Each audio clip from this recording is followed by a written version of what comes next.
मुझे किसी भी नंबर का बारे में पता नहीं है, यहाँ पर कुछ भी हो सकता है। अब मैं क्या करूं, तो मैं क्या लूं, मैं एक तो लिख नहीं सकती क्योंकि हो सकता है 2 हो, 3 हो, 4 हो, 5 हो।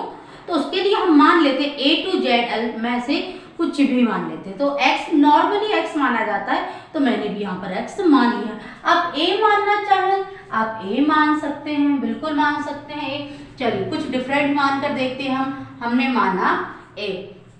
तो ऐसी संख्या जिसका मान बदल सकता है वो कहलाती है चर। ठीक है, अब ध्यान रखिएगा, 0 में किसी संख्या को जोड़ा जाता है तो क्या आता है आंसर, वही संख्या आ जाती है। अब किसी संख्या में 0 को जोड़ेंगे तो आंसर क्या आएगा, वही संख्या आ जाएगी। इतना कॉन्सेप्ट क्लियर। या 0 में किसी संख्या का जोड़ो या किसी संख्या में 0 को ऐड करोगे तो आंसर A